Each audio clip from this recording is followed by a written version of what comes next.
Hello बच्चों, स्वागत है आपका हमारे YouTube channel learn and like में। तो बच्चों, आज की इस वीडियो में मैं आपको सॉल्व कराऊंगा प्रश्नावली 1 का बी। देखो बच्चों, जो प्रश्नावली 1 का ए है मैंने पढ़ा करके वीडियो प्लेलिस्ट में डाल दी है। अगर आपने अभी तक उस वीडियो को नहीं देखा है तो जाइए वीडियो को देख लीजिए, प्लेलिस्ट में वीडियो अवेलेबल है। ओके, तो आज यहाँ पे हम प्रश्नावली 1 का बी सॉल्व करने वाले हैं। तो चलिए देखिए अपना पहला प्रश्न, प्रश्नावली 1 बी का। देखो बच्चों, आपका प्रश्न नंबर 1 आपको नीचे स्क्रीन पर दिख रहा होगा, आप वहां से देख लीजिएगा। कह रहा है कि निम्नलिखित पूर्णांकों के योगात्मक प्रतिलोम ज्ञात कीजिए। यहाँ पे आपके क्वेश्चन दिए गए हैं, पहला, दूसरा, तीसरा और चौथा। इन सभी का योगात्मक प्रतिलोम निकालना है। तो मैंने आपको बताया था कि जब भी हम किसी भी संख्या का योगात्मक प्रतिलोम ज्ञात करते हैं तो हमको क्या कहना होता है, सिर्फ उस संख्या का चिन्ह चेंज कर देना होता है। जैसे अगर प्लस है तो माइनस, अगर माइनस है तो प्लस कर देना है, बस योगात्मक प्रतिलोम आपका आ जाएगा। देखिए दिया है माइनस का 7, अब इसका योगात्मक प्रतिलोम क्या हो जाएगा, तो यहाँ पे मैं एक बार लिख देता हूं योगात्मक प्रतिलोम। इसके बाद आप समझ जाइए मैं क्या लिख रहा हूं। ओके, योगात्मक प्रतिलोम, क्योंकि मैं बार बार नहीं लिखूंगा। योगात्मक प्रतिलोम माइनस का 7 है ना, इधर प्लस का 7 हो जाएगा। ये आपका आंसर हो गया। अगर हमको यहाँ पे ज्ञात करना है जीरो का, तो जीरो का योगात्मक प्रतिलोम क्या होता है, खुद जीरो होता है। मैंने कल आपको प्रश्नावली 1A में पढ़ा दिया था, ये खुद जीरो होता है। कभी भी माइनस जीरो मत लिखना, क्योंकि माइनस जीरो नहीं होता है, हमेशा जीरो जीरो होता है प्लस में। चलिए अब देखिए दिया है 1, तो 1 का योगात्मक प्रतिलोम क्या हो जाएगा, माइनस का 1। यहां पर दिया है माइनस ए प्लस बी।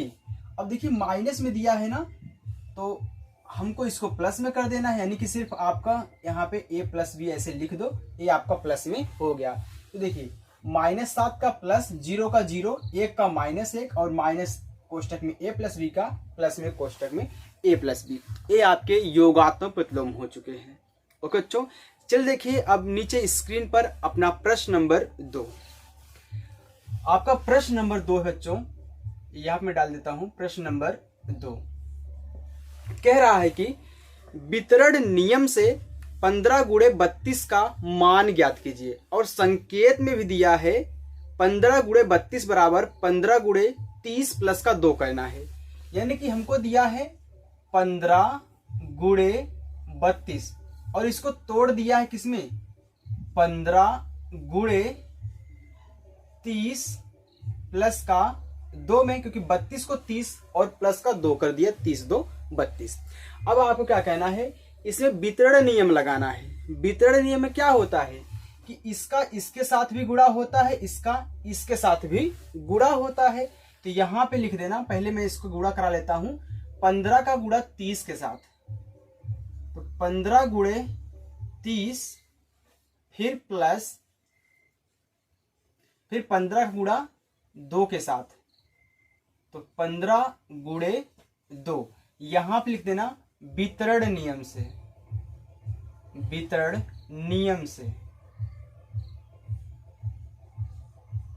ओके, अब देखिए कितना हो जाएगा, 15 तिया 45, यानी कि आपका आ गया 450, फिर प्लस 15 दूनी 30। अब दोनों को ऐड कर दो, कितना आ जाएगा, 450 में 30 को ऐड करोगे तो 480 आ जाएगा, और यही आपका क्या हो जाएगा, आंसर हो जाएगा। ओके बच्चों, तो आपका दूसरा प्रश्न भी सॉल्व हो गया वितरण नियम से। तो वितरण नियम ऐसे ही लगता है, इसका इसके साथ गुणा फिर प्लस इसका इसके साथ गुणा, यानी कि योग का वितरण नियम है। ओके बच्चों, चलिए अब मैं इसको रफ कर रहा हूं।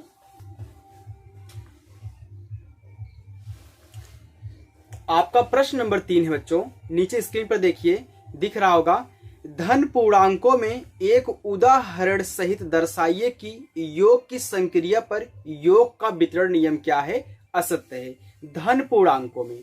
तो देखिए मैं यहाँ पे आपको समझाता हूं, मैं कोई भी 3 धन पूर्णांक ले लेता हूं, क्योंकि मुझे 3 चाहिए, क्योंकि मुझे समझाना है कि योग का वितरण नियम। जैसे मैं यहाँ पे लेता हूं 2 प्लस, और इसको कोष्टक में कह लेता हूं 3 + 4, अब ये बताइए, पहले इसको मैं आपको जोड़ करके दिखा देता हूँ, जोड़ करके दिखा देता हूँ कितना आंसर आ रहा है, तब मैं वहां पे दिखाऊंगा कि योग का यानी कि योग की संक्रिया पर योग का वितरण नियम कैसे आ सकते हैं। देखिए अगर आप इसको जोड़ेंगे तो 2 प्लस 3 दो यानी कि 3 और 4 कितने जाएगा यहाँ पे 7, तो आपका आंसर आ रहा है 9। अब मैं यहाँ पे योग का वितरण नियम लगाता हूं, देखिए कैसे। आपका प्रश्न है 2 प्लस 3 प्लस 4। अब योग का वितरण नियम लगाऊंगा तो इसका इसके साथ योग, इसका इसके साथ होता है, तो यानी कि कैसे करेंगे 2 प्लस का 3 फिर प्लस इसका इसके साथ 2 प्लस का 4। अब देखिए अगर मैं इन दोनों को जोड़ूं तो 2 3 कितना हो गया 5 हो गया, फिर प्लस 2 4 कितना हो गया 6 हो गया। यहाँ पे आपका कितना आ रहा है 11 आ रहा है, और यहाँ पे कितना आ रहा था 9, यानी कि रियल में तो 9 है होगा आंसर, लेकिन यहाँ पे जैसे मैंने योग पर यानी कि योग की संक्रिया पर योग का ऐसे में वितरण नियम लगा दिया, यहाँ पे जैसे मैंने यहाँ पे वितरण नियम लगाया आंसर क्या हो गया चेंज हो गया। तो मैं क्या लिखूंगा, आपको यहाँ पे लिखना है, पहले इसको लिखिए 2 plus 3 plus 4 does not equal to, अब ये वितरण वाला लिखिए 2 प्लस 3 प्लस 2 प्लस 4, यानी कि सिद्ध हुआ, ऐसे लिखो या फिर सिद्ध हुआ या फिर ऐसे लिख लो कि योग की संक्रिया पर, योग की संक्रिया पर योग का वितरण नियम असत्य है, ऐसे लिख लो अच्छा लगेगा। ओके, तो ऐसे आपको दिखाना है कैसे योग की संक्रिया पर योग का वितरण नियम असत्य होता है। तो ये आपका प्रश्न नंबर 3 भी सॉल्व हो गया। अब देखिए आगे अपना प्रश्न नंबर 4। देखो बच्चों प्रश्न नंबर 4 कह रहा है, नीचे देखिए, दर्शाइए कि पूर्णांकों में योगात्मक नियम अद्वितीय होता है। अब योगात्मक नियम अद्वितीय का मतलब होता है, चलिए मैं यहाँ पे आपको समझाता हूँ।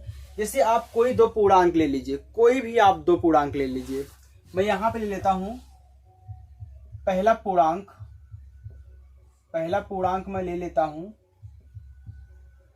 यहाँ पे 2, और दूसरा ले लेता हूँ, दूसरा पूर्णांक ले लेता हूँ यहाँ पे 5 ले लो। मैंने पहला पूर्णांक ले लिया है 2, दूसरा पूर्णांक ले लिया है 5। अब मैं दिखाऊंगा कैसे कि योगात्मक नियम यहाँ पे क्या होता है द्वितीय होता है। देखिए जैसे अगर मैं एक बार इन दोनों को ऐसे ऐड करूं, देखिए 2 प्लस का 5 करूं तो आपका क्या आएगा 2 5 7 आएगा। ये दोनों पूर्णांक है तो आपका ए भी तो पूर्णांक है, 7 भी तो आपका पूर्णांक है ना, चाहे प्लस में हो या माइनस में हो, पूर्णांक होता है, क्योंकि दोनों में होते हैं, प्लस में भी और माइनस में भी। तो ये भी 7 क्या है आपका पूर्णांक है और धनात्मक भी है। चलिए अब देखिए यहाँ पे अगर मैं इसी को पलट करके जोड़ूं तो 5 प्लस 2 यानी कि 5 को आगे कर दूं, 2 को पीछे कर दूं, तब भी आपका आएगा यहाँ पे 7 ही आएगा। ये भी आपका पूर्णांक है, यानी कि आप चाहे एक को आगे लिखो दूसरे को पीछे, आंसर वही आएगा, या फिर पीछे वाले को आगे लिखो या फिर आगे वाले को पीछे लिख के जोड़ो, आंसर आपका सेम वही आने वाला है। इसलिए होता है बच्चों कि पूर्णांकों में योगात्मक नियम क्या होता है द्वितीय होता है, यानी कि अद्वितीय होता है। यहाँ पे लिखेंगे पूर्णांकों में योगात्मक नियम अद्वितीय होता है, यानी कि चाहे आप प्लट करके जोड़े या फिर सीधा सीधा जोड़े, दोनों का आंसर आपका सेम ही आएगा, आप चाहे जैसे जोड़ लीजिए। वो ऐसे गुणा में भी होता है। जैसे अगर मैं कहूं कि गुणा में इसमें 2 गुणे 5 ले लिया, कितना आ गया आपका 10 आ गया। यहाँ पे मैं 5 गुणे 2 ले लिया, फिर भी आपका 10 ही आया। तो देखिए दोनों में ऐसे होता है, ठीक। तो यहाँ पे आपका ये प्रूफ हो चुका है। तो चलिए बच्चों अब हम चलते हैं अपने प्रश्न नंबर 5 की तरफ, जो कि हमारा लास्ट प्रश्न है। चलिए देखिए, देखो जो आपका प्रश्न नंबर 5 है, कह रहा है कि निम्नलिखित संख्याओं में से धन पूर्णांक छांटिए। इसमें से हमको धन पूर्णांक निकालना है, क्योंकि पूर्णांक क्या होते हैं, आपके धनात्मक भी होते हैं और ऋणात्मक भी होते हैं।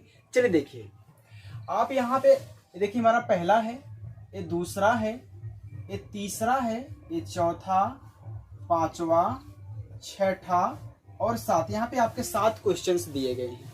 ओके, अगर ये आपको नहीं दिखाई दे रहा होगा तो मैं इसको यहाँ पे लिख देता हूँ, 3 गुणे 5 को। ये आपका क्या आंसर था, 7वां, 3 गुणे 5। चल देखिए, तो एक बात ध्यान देना, यहाँ पे जो आपका तीसरा वाला प्रश्न है, ये आपके आंसर में 1 + 3 बना के दिया है। तो मैं दोनों का आंसर बताऊंगा, आपको जो अच्छा लगे उसको लिख लेना, ठीक।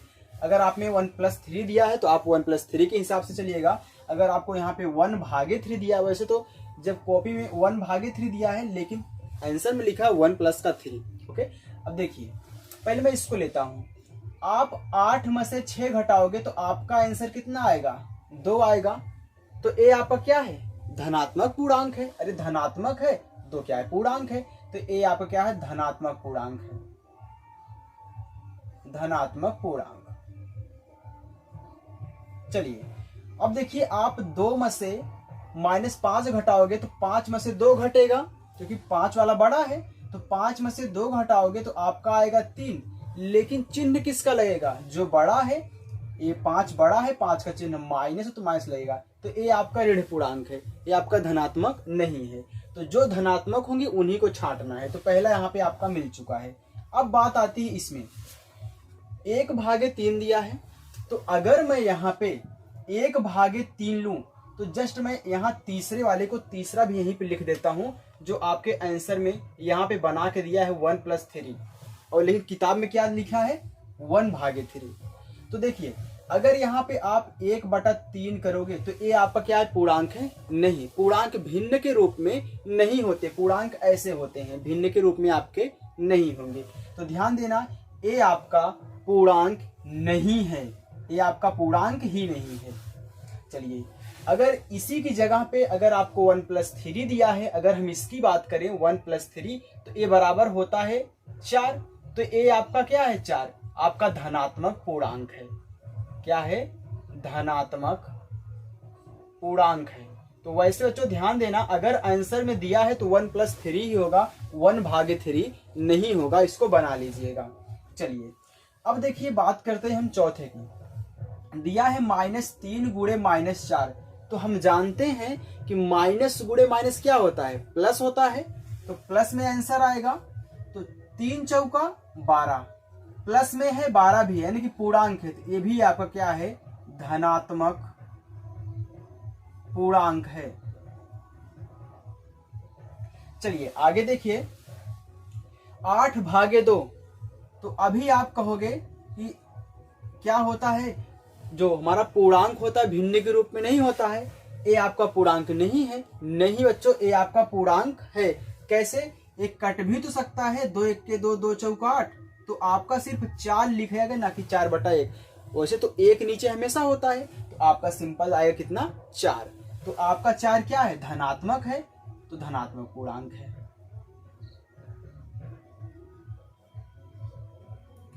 बात समझ में आ गई। ध्यान देना कि अगर कट रहा है तो काट देना, इस तरह से नहीं होना चाहिए। क्या 1 में 3 का भाग जाएगा दशमलव में आएगा, जबकि दशमलव में पूर्णांक नहीं होते हैं। चलिए अब देखिए, -5 गुणे 3। तो अगर आप गुणा कराओगे तो इसका चिन्ह प्लस है, इसका चिन्ह माइनस है। तो प्लस गुणे माइनस क्या होता है, माइनस। 5 तिहाई 15। अब देखिए माइनस में आ गया, अगर प्लस में होता धनात्मक पूर्णांक, लेकिन ये माइनस में, ये क्या है, ऋणात्मक पूर्णांक है। अब हम बात करते हैं अपने 7वें प्रश्न की। दिया है 3 गुणे 5। अब दोनों ही क्या है, प्लस में है, तो आंसर प्लस में आएगा। तो कितना जगह, 5 तिहाई 15। ये क्या है, धनात्मक पूर्णांक है, धनात्मक पूर्णांक है। तो कौन कौन से आपके धनात्मक पूर्णांक है, यहां पे लिख लो।